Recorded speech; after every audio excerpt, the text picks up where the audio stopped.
가훈 있습니까? 가훈. 저희 집은 가훈이 없어요.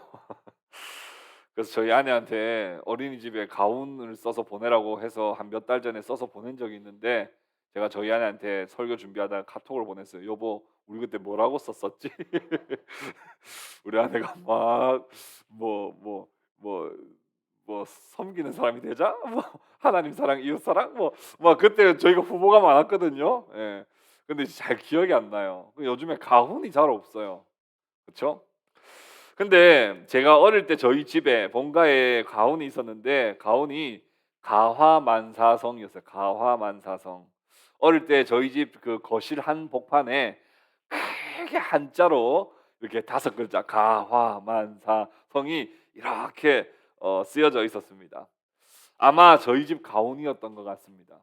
왜 아마라고 말을 하느냐 하면, 가족이 화목해야 모든 것이 다 성공적으로 된다라고 하는 이 가와만사성이 거실 한복판에 글귀가 있었지만, 그렇게 가족이 화목을 추구했던 것 같지는 않아요. 저희 집도 여느 가정들과 같이 부모님 간의 다툼도 있었고요. 부모 자식 간의 이해 차이도, 또 남매 간의 갈등도 왕왕 있었습니다. 그럼에도 집안이 먼저 화목해야 모든 일이 다 잘 된다라는 이 말이 늘 가슴에 새겨져 있었습니다. 이 말의 의미를 저는 이렇게 해석했어요. 가족이 사회의 근간이 되는 가장 기본 단위이기 때문에, 가족이 먼저 화목해야 또 사회도, 또 국가도, 교회도 화목할 수 있다. 그런데 안타깝게도 오늘날 엮이는 가정들이 너무 많습니다. 나를 제일 힘들게 하는 사람이 다름 아닌 가족이고, 내 마음을 제일 몰라주는 사람도 가족이고, 말도 제일 함부로 하는 사람도 가족이에요. 나에게 가장 큰 실망감과 좌절감을 주는 사람도 다름 아닌 가족입니다. 밖에서는 아무리 힘들어도 집에만 오면 모든 것이 풀리고 해결되어야 될 가족이, 집에 오면 더 답답하고 집에 오면 더 답이 없다고 느껴지는 것이 오늘날 우리의 가족들이에요. 그래서 내 원수가 저 먼 나라에 있는 게 아니라 집안 식구가 원수입니다. 사실 근데 이렇게 되면 첫 단추가 잘못 끼워진 거거든요. 우리 주아도요, 옷 자기가 단추 끼워 보겠다고 그렇게 하는데 항상 첫 단추를 잘못 깹니다. 그러면 처음부터 다시 해야 되잖아요. 근데 그거 풀면 또 뭐라 그래요? 왜 푸느냐, 자기가 한 거 푸느냐고. 왜 풀긴 왜 풀어요? 첫 단추가 잘못 깨지니까 그다음부터는 다 잘못 깨지는 거죠. 가정에서 먼저 화평이 이루어지지 않으면, 가정에서부터 먼저 화목이 이루어지지 않으면, 밖에서 아무리 잘하려고 해도요, 밑 빠진 독에 물 붓는 것처럼 계속 공허하고 허전하고, 결국 그의 인생은 사실 실패한 인생이라 해도 틀리지 않을 겁니다. 여러분, 최초의 엮이는 가정은 어떤 가정일까요? 최초의 엮이는 가정. 여러분 잘 아시다시피 뭐 가정도 별로 아는 가정도 없잖아요. 그렇죠?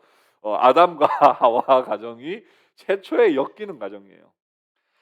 그들은 보시기에 심히 좋았다라고 하며 지어진 이 아담과 하와가 서로 돕는 배필로 짝지어 주셔서 가정이 되었습니다.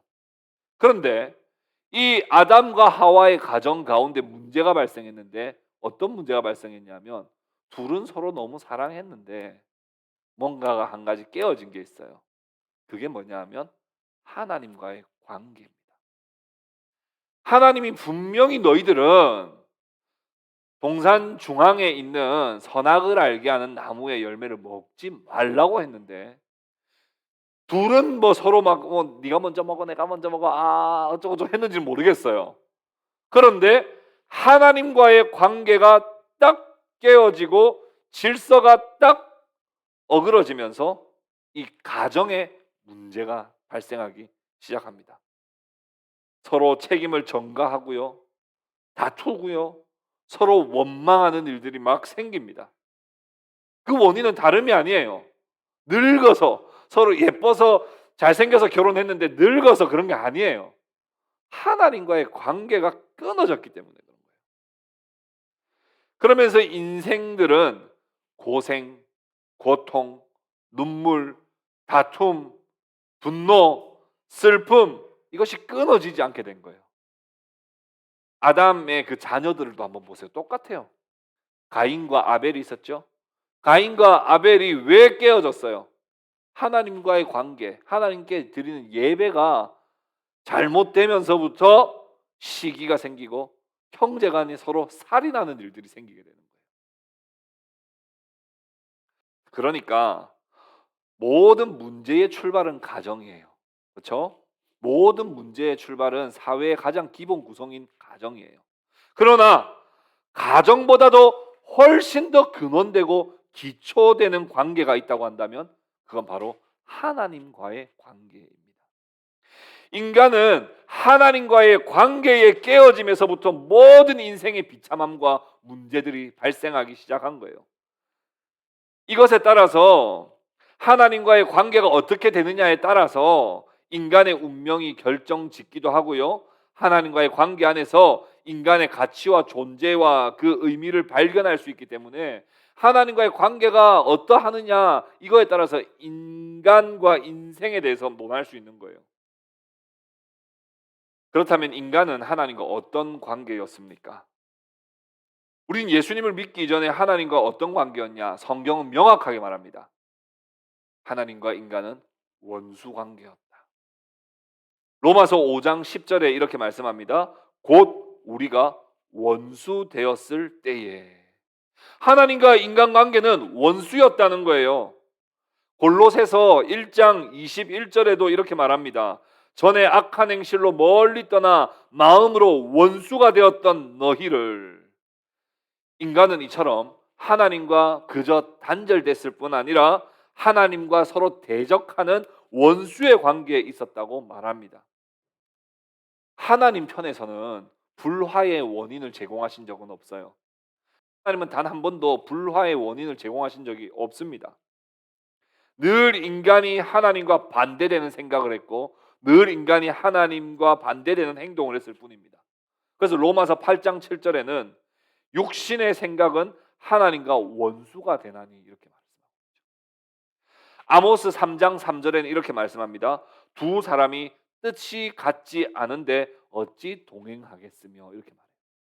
사람이 하나님과 뜻이 다르니까 사람이 하나님 계속 반대로 생각하니까 어떻게 동행할 수 있고 어떻게 화평할 수 있겠어요?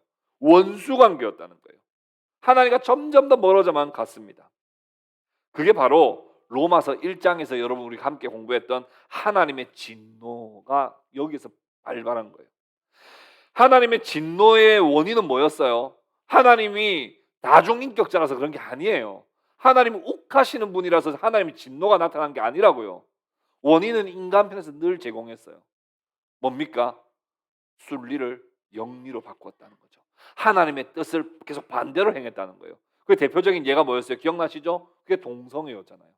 하나님이 남자와 여자가 결혼하도록 만들어 놓은 그 질서를 인간은 계속 파괴시켜서 동성 간의 사랑은 또 그것도 참 괜찮지 않느냐? 뭐가 그렇게 문제냐라고 하며 순리를 영리로 계속 바꿔버리는 거예요. 하나님이 사랑하라 그랬는데 인간이요 미워하고요 살인하고요 분쟁을 일으키고요 겸손하라 그러는 교만하고요. 그러니까 하나님의 의도와 계속 반대로 가는 이 인간. 요즘에 역주행이라는 말 아시죠? 역주행. 역주행 요즘에 좋은 말로 쓰입니까? 안 좋은 말로 쓰입니까? 좋은 말로 쓰이잖아요. 너 갑자기 야 역주행했다 이러면 야뭐 좋은 일 있어? 뭐 옛날에 뭐 안 됐던 게 갑자기 잘 됐어? 뭐 이런 의미가 역주행인데 그런 역주행 말고요. 그냥 차 도로에서 역주행한다고 한번 생각해 보세요. 그냥 진짜 그 역주행. 말 그대로 역주행. 아찔하잖아요. 아찔하잖아요. 우리가 요즘에도 그 TV 뉴스 같은 데 보면 이제 음주운전 하신 분들이 보면은 막 도망가다가 보면 역주행도 하고 막 이리 쾅 저리 쾅 이리 쾅쾅 저리 쾅쾅 부딪히면서 역주행을 막 하는 거예요. 인간이 그랬다고요. 하나님 앞에서. 하나님께서 정해 주신 규칙대로 가면 되는데 그 반대로 가겠다고 갑자기 돌려 가지고 역주행을 해서 막 이리쾅 저리쾅 부딪히는 거예요. 그래서 바울은 에베소서 2장 3 절에 인간은 본질상 진노의 자녀라고 말해요. 본질상 진노의 자녀. 인간은 누구나 하나님과 원수된 관계 때문에 진노를 받을 수밖에 없는 존재가 되었다는 겁니다. 이 진노는 심판날에 받을 그 진노뿐만 아니라 이 땅에 살아가는 동안에도 하나님의 진노로 인해서 죽음의 조각들을 우리는 계속해서 마주치고 있죠. 죽지는 않았어요. 그러나 우리의 인생이 하나님과 반대되는 삶을 살아가는 인생이 지옥 가면 딱 이렇겠구나라고 하는 것들을 조각으로 파편으로 우리는 우리 삶 속에서 매일 경험하고 있는 거예요. 지옥 가면 딱 이렇게 되겠구나. 그걸 한 번에 경험하지는 않아요. 아직 우리가 죽지도 않았고 지옥도 안 갔기 때문에. 그러나 우리의 이 땅의 삶 속에 죽음의 파편들, 죽음의 조각들을 계속해서 경험하고 있는 거예요. 하나님이 그러면 그런 관계로 계속 내버려 두셨느냐? 그렇지 않습니다. 하나님은 끊임없이 화해를 요청하시고 끊임없이 화목을 요청하셨습니다. 그러나 늘 인간 편에서 거부하죠. 그럼에도 하나님은 포기하지 않으시고 화목을 원하시고 화평을 원하시고 평화를 가져올 수 있는 원인도 친히 제공해 주셨는데 그 원인이 무엇이냐? 바로 우리 주 예수 그리스도이십니다. 그래서 우리는 더 이상 하나님과 원수된 관계가 아니라 우리는 하나님과 화평의 관계로, 화목의 관계로 우리는 되었다는 거예요. 오늘 본문 1절 말씀 같이 한번 읽어봅시다. 로마서 5장 1절 다 같이 한번 읽겠습니다. 시작. 그러므로 우리가 믿음으로 의롭다 하심을 얻었은즉 우리 주 예수 그리스도로 말미암아 하나님으로 더불어 화평을 누리자. 여러분, 많은 사람들이 질문합니다. 예수 믿으면 뭐가 좋으냐고. 예수 믿으면 뭐가 좋아요?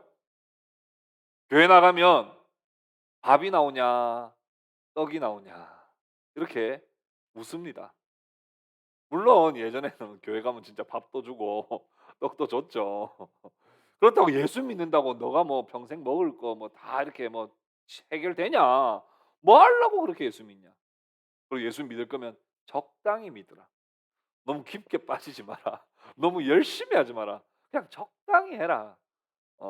정도가 일반적으로 우리가 생각해왔던 생각들이고 우리도 거기에 크게 반발하지 않아요.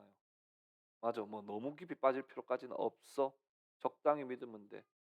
또 내가 살 것든 밥이 나오는 일은 또 밥이 나오는 일을 위해서 해야지. 떡을 위한 일은 떡을 위한 일도 해야지.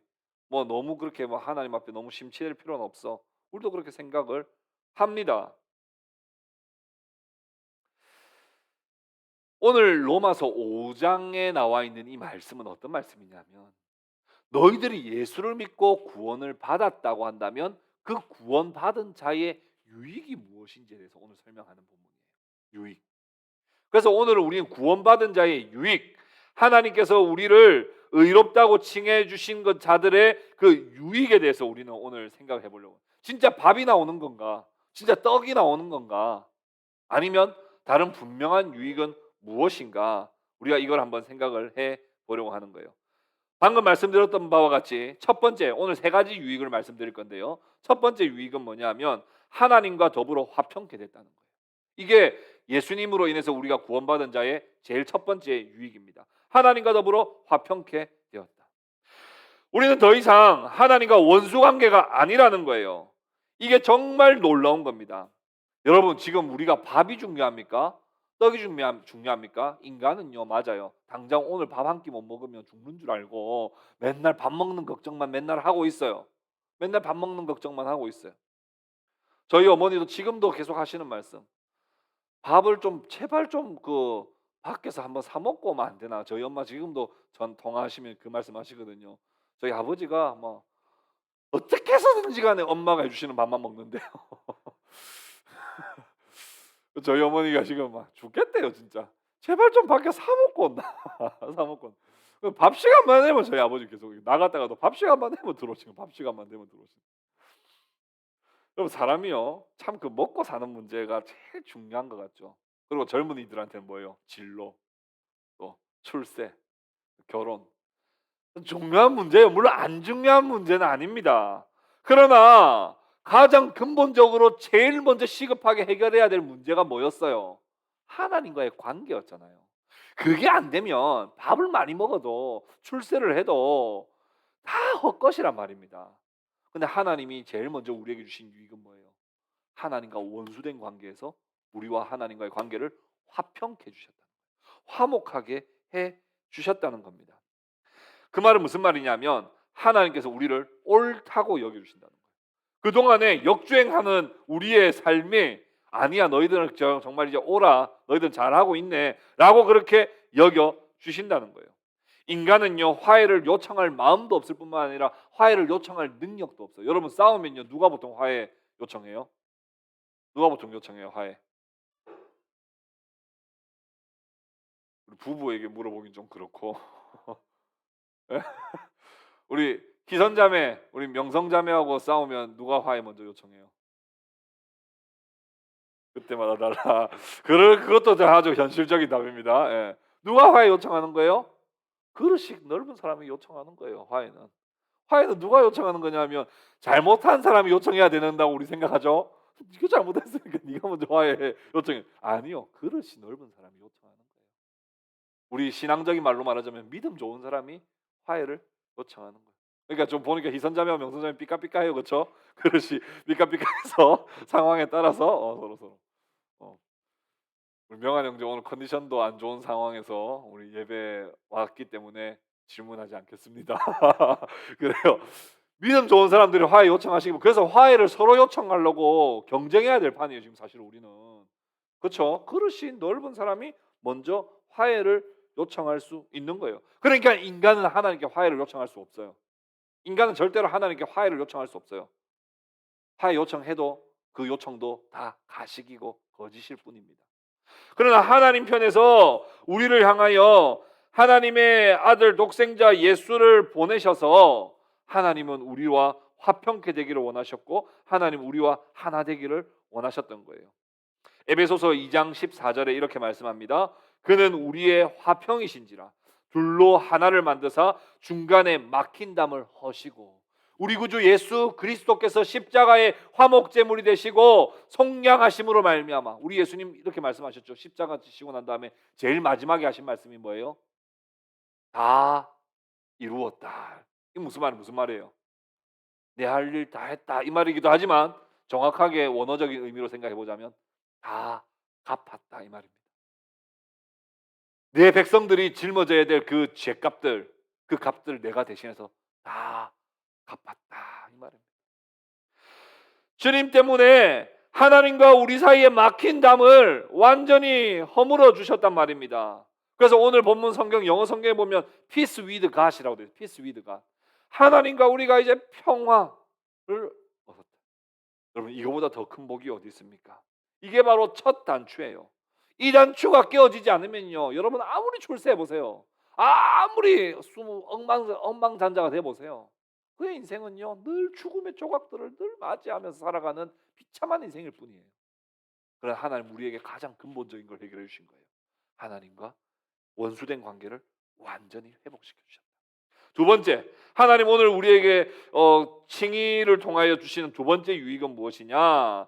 2절 말씀에 나와 있는 것처럼 하나님의 은혜에 들어갈 수 있게 해 주셨다는 거예요. 하나님의 은혜에 들어갈 수 있게 해 주셨다. 여러분 하나님의 관계가 원수에서 화평케 된 것은 그저 이제 적대감만 사라지고 그냥 화해한 것만을 말하지는 않습니다. 하나님 그냥 이제 서로 적대감, 원수적인 어떤 관계만 해결되게 시켜 주신 것이 아니에요. 칭의의 유익은요. 이제는 더 나아가 하나님과 화목하여 하나님의 은혜의 보좌에 우리가 나아갈 수 있도록 우리가 하나님의 은혜의 보좌로 출입할 수 있는 출입증을 우리에게 주셨다는 거예요. 히브리서 4장 16절에 이렇게 말씀합니다. 그러므로 우리가 긍휼하심을 받고 때를 따라 돕는 은혜를 얻기 위하여 은혜의 보좌 앞에 담대히 나아갈 것이니라.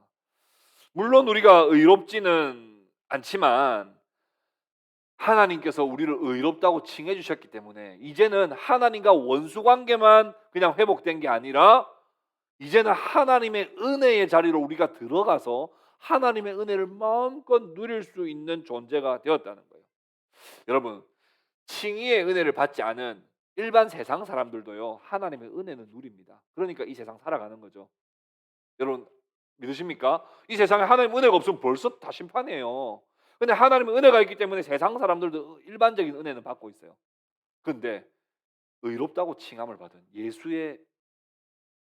예수를 통해서 구원받은 우리들은 이제는 은혜를 일반적으로 받는 정도가 아니라 예수 그리스도의 이름으로 하나님께 기도도 올려드릴 수 있고 하나님 반드시 응답해 주시는 은혜도 누릴 수 있을 뿐만 아니라 우리의 인생이 은혜가 아니고서는 설명할 수 없는, 우리가 은혜가 아닌 것은 하나도 없는 그런 인생으로 우리에게 축복해 주셨다는 거예요.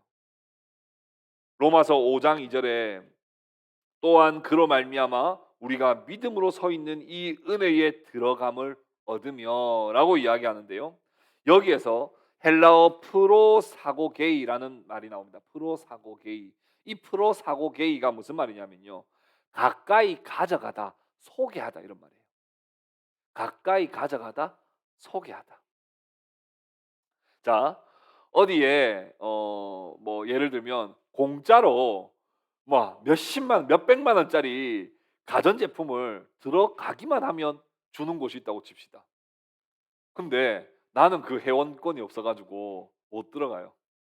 근데 회원권이 있는 사람이 시진아 우리 같이 저기 들어가기만 해도 집에 가전제품 몇백만 원씩 준대. 내가 데리고 가줄게. 그러면 나와 같이 가면 들어갈 수 있어. 하고 같이 데리고 가서 들어가니까 막 몇십만 몇백만 원짜리 가전제품도 막 받는 거예요. 이게 프로사고계예요. 예수 그리스도께서 하나님의 은혜의 자리로 우리를 데려가 주시고 우리를 소개해 주셨다는 거예요. 주님 예수 그리스도로 말미암아 그 은혜의 보좌에 담대히 들어갈 수 있도록 우리에게 그런 축복을 주셨다는 겁니다. 여러분, 하나님께서 십계명을 주실 때, 우리 오늘 주일학교에서도 이야기를 했습니다마는, 하나님이 십계명을 주실 때 하나님이 너희들에게 복을 주시기 위해서 임재한다라고 말할 때 많은 백성들이 하나님 앞에 나아가지를 못했어요. 왜냐하면 백성들은 다 죄인이거든요. 그러니까 하나님 앞에 나아가서 하나님의 말씀을 받고 복을 받을 수가 없는 거예요. 그러니까 하나님은 딱 한 사람을 세웠는데 그 사람이 누구냐면 모세예요. 하나님 앞에 갈 수 있는 사람은 모세밖에 없었습니다. 나머지는 전부 다 시내산은 거기서 그냥 다 고개 숙이고 기다리고 있었어야 됐고 모세만 따로 하나님 딱 불러주셨단 말이에요. 또 그 이후에도요, 이 대속죄일이 있는 대속죄일에 하나님께서 이 지성소에서 딱 속죄의 은혜를 주시는데 그 지성소에 들어갈 수 있는 사람 딱 한 사람, 그 당시 대제사장만이 딱 들어갈 수 있고 나머지는 전부 다 그 성막 밖에서 딱 기다려야만 됐어요. 근데 그리스도께서 우리를 은혜의 보좌로 데려가 주신다. 얼마나 놀라운 특권입니까? 예수 믿으면 뭐가 좋은데? 밥이 나오나? 떡이 나오나? 아니요. 밥, 떡 필요 없어요. 먼저 하나님과의 관계가 우리는 화해됐습니다. 근데 화해만 됐을 뿐만 아니라 우리가 언제든지 은혜를 받을 수 있도록, 하나님의 충만하신 은혜를 누릴 수 있도록 우리를 하나님의 은혜의 보좌로 우리를 데려가 주셨다니까요. 그뿐입니까? 요한복음 1장 12절에 영접하는 자 곧 그 이름을 믿는 자들에게는 하나님의 자녀가 되는 것을 주셨다는 거예요. 하나님 우리를 자녀로 입양해 주셨다니까요. 자녀로 입양해 주셨다니까요. 뿐만 아니라 로마서 8장 15절에 너희는 양자의 영을 받았으므로 하나님을 아빠, 아버지라고 부를 수 있도록 해주셨다니까요. 완전히 우리 족보가 달라진 거예요. 그러면 혹시 여러분 인간 세상 속에서 혹시 뭐 좀 좋은 족보 타고 나신 분 계십니까? 혹시 누구 뭐 할아버지가 누구 증조 할아버지 뭐 아주 엄청난 족보 타고 계신 분 계세요? 필요 없습니다. 우리가 이제는 하나님을 아빠라고 부를 수 있게 되었기 때문에 우리 족보가 완전히 바뀐 거예요. 그럼 혹시 부모님의 엄청난 유산 물려받을 사람 있으세요? 필요하죠. 그것도 필요한데 필요 없어요. 우리는 하나님의 기업을 물려받는 하나님의 자녀가 되었다고 하는 것이 얼마나 큰 조건이고 영광이냐 말입니다. 사랑하는 형제 자매 여러분, 밥이 나오는 것도 아니고 떡이 나오는 거 아니라도 내가 예수 믿고 받은 유익에 대해서 여러분 자신 있게 감사하고 말할 수 있는 성도들 되실 수 있기를 바랍니다. 마지막으로 세 번째 주신 유익은 뭐냐면 하나님의 영광을 소망하고 즐거워할 수 있다는 거예요. 하나님의 영광을 바라고 소망하고 즐거워할 수 있다. 여기에서 2절 뒷부분에 소망한다, 바란다라고 하는 의미를 가진 헬라어가 엘피스라는 말이에요. 엘피스. 이 엘피스라고 하는 단어가 확신한다, 소망한다 이런 건데요. 소망한다 이러면 조금 약해요. 왜냐하면 소망한다는 뭐예요? 약간 그 호프잖아요. 호프. 그러니까 안 될 수도 있는데 그냥 그러기를 바란다 이런 느낌인데, 엘피스라는 말은 그거보다 더 넘어가서 확신한다, 분명하다, 분명하다. 이건 그렇게 되기를 분명하다는 거예요. 인간은요, 누구나 죽음 앞에서는 겸손해질 수밖에 없어요. 이 땅에서 그 잘 나가던 사람도요, 죽음 앞에서는 철저히 겸손해질 수밖에 없습니다. 죽음과 이별은 슬픔의 대표적인 상징입니다. 죽음 이후의 세계에 대해서 알지 못하기 때문에 죽음은 우리 모두에게 있어서 매우 막연하고 두려운 것이죠. 죽음이라고 하는 건 우리 경험 밖의 일이기 때문에, 죽어 보신 분 계세요? 경험 밖의 일이기 때문에 이건 정말 막연한 어떤 세계고, 그러나 이건 여전히 신앙의 세계입니다. 중국에 제가 갔을 때 이 진시황이 죽음을 피하기 위해 가지고 부하들 시켜 가지고 뭘 가져오라 그랬어요? 불로초를 가져오라. 불로초가 뭐예요? 불로, 늙지 않는 약재를 가져와서 난 늙지 않고 죽지 않게 하기 위해서 막 부하들 보내 가지고 불로초를 구워요.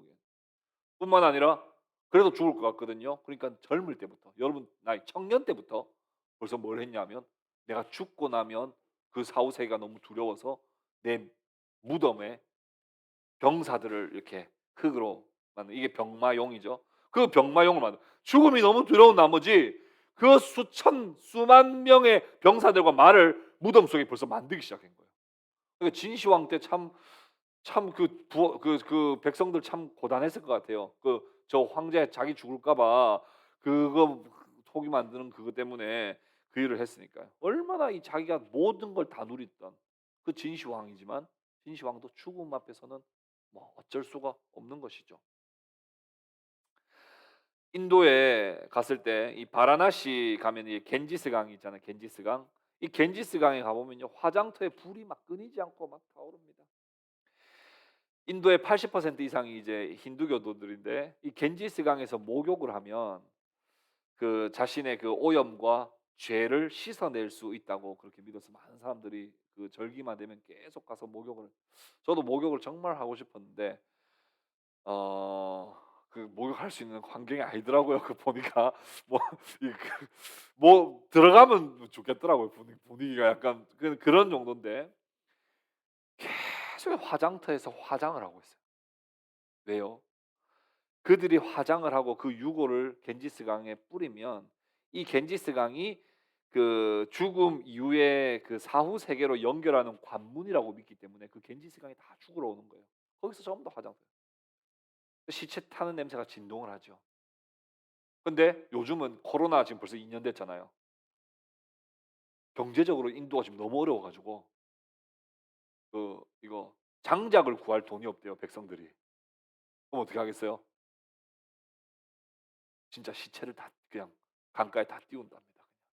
그렇게 해서라도 죽음 이후에 세계로 관문을 통과하는 거룩한 강이라고 하는 그 겐지스 강에 자기 부모님들, 남편들, 아내 다 거기다 그냥 둥둥, 그 시체가 요즘에는 진짜 많이 그냥 둥둥둥둥 떠다닌답니다. 그냥 그 강가에.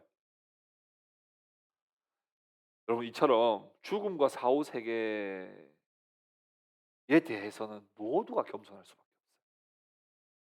그러니까 먹고 마시고 하는 일들에 막 집중하다가요, 죽음 앞에서는 전부 다 두려움과 절망과 슬픔을 다 맞이하는 거예요.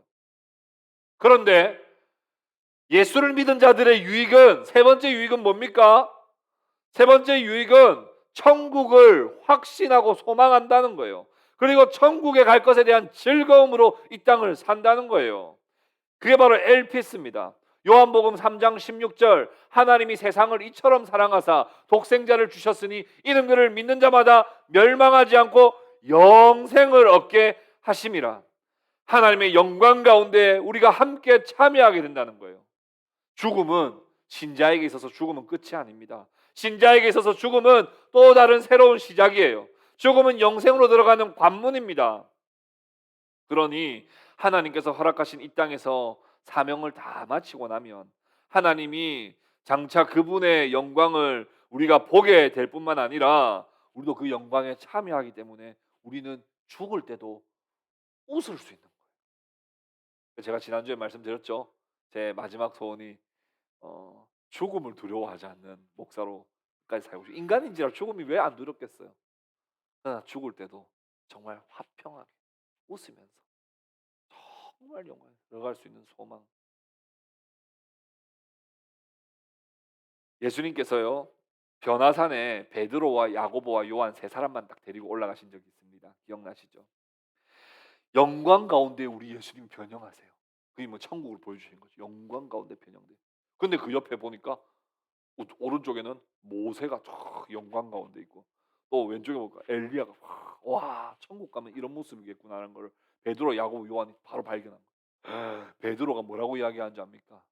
주님, 내가 주님의 영광을 봤사오니 내려가서 주의 복음 전하겠사옵니다. 이렇게 안 하고 주여 여기가 좋사오니 여기서 초막새 찍고 그냥 저 여기서 살고 싶습니다. 저 내려가기 싫습니다. 그 정도로 베드로가 그 하나님의 놀라운 영광을 본 거예요. 그러니까 이 베드로가 그 영광 덕분에 평생 복음 전하다가 십자가에 거꾸로 매달려 순교하면서까지도 복음 전하며 그 영광 가운데 즐겁게 헌신하다가 들어갈 수 있었던 것 아니겠습니까? 하나님 바울에게도 특별한 은혜 주셨는데요. 바울이요 낙원을 한번 가는 일이 있습니다. 이거 이제 삼층천이라고 하기도 하고 세 번째 천국이라고 하는데 그 낙원을 한번 하나님 보여주세요. 근데 바울이요 그 낙원에 대해서 묘사를 안 합니다. 그건 신비의 영역을 바울이 하지 않고 바울은 그걸 묘사하지 않지만 자기는 거기 갔다 온 덕분에 평생에 순교할 때까지 주의 복음 전하는 사명 감당할 수 있었다고 그렇게 말하는 것이죠. 성도들은 그런 놀라운 유익을 누리게 되는 겁니다. 이 땅에 사는 사람들 중에 조금 편안하게 사는 사람들이 있어요. 그 사람들은 어떤 사람들이냐면 난 노후가 다 준비됐다는 사람. 전 노후가 다 보장이 돼 있고 노후가 다 준비됐어. 그러니까 뭐 그런 사람들 얼굴이 좀 펴 있고 노후가 하나도 준비 안 된 사람 그런 사람 보면 너무 부럽고 막 억울하고 그렇죠. 저는 100살까지 살아도 뭐 충분합니다. 그런 사람 보면은 막 다들 부러워요. 근데 사후는 준비가 안 됐으면 어떡합니까? 100살까지는 준비해 놨는데 그 이유는 어떻게 돼요? 영원을 살아야 되는데. 그럼 영원의 개념을 어떤 분이 어떻게 말했냐면 참새가 태평양 가서 태평양 바닷물을 이렇게 이렇게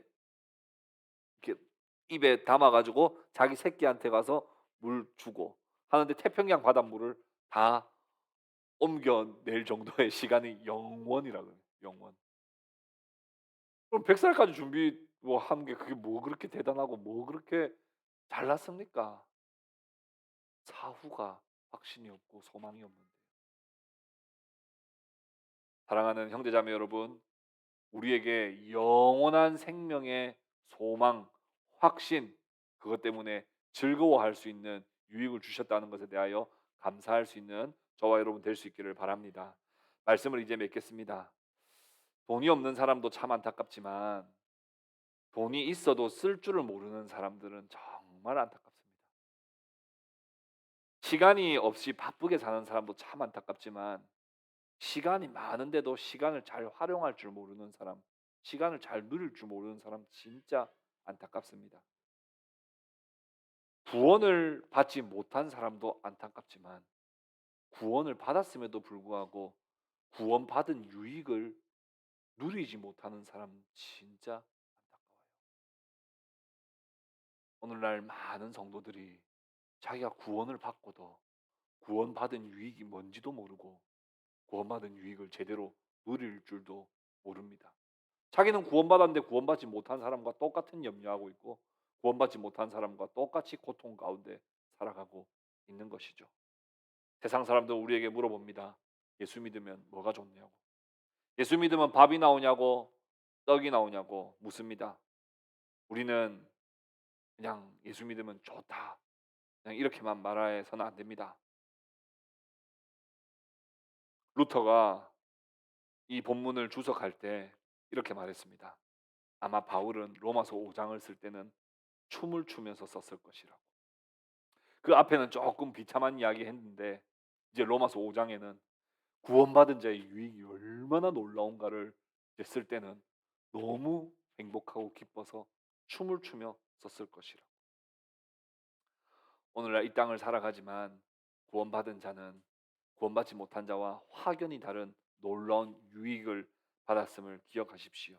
하나님과 원수된 관계에서 화평됨을 받았습니다. 그것을 누리십시오. 하나님의 은혜에 언제든지 들어갈 수 있도록 우리에게 출입증을 허락해 주셨습니다. 뿐만 아니라 우리는 죽음 이후에도 장차 임할 천국에 대한 소망과 확신 때문에 우리는 어떤 두려움 앞에서도 염려하지 않고 즐거워할 수 있는 유익을 주셨습니다. 유익을 받고도 못 누리는 자가 아니라 충분히 누리시되 바울처럼 이 땅을 살아가는 동안에 우리에게 주신 사명 우리가 넉넉하게 기쁨으로 잘 감당할 수 있는 저와 여러분들 다 되실 수 있기를 우리 주 예수 그리스도의 이름으로 축복합니다.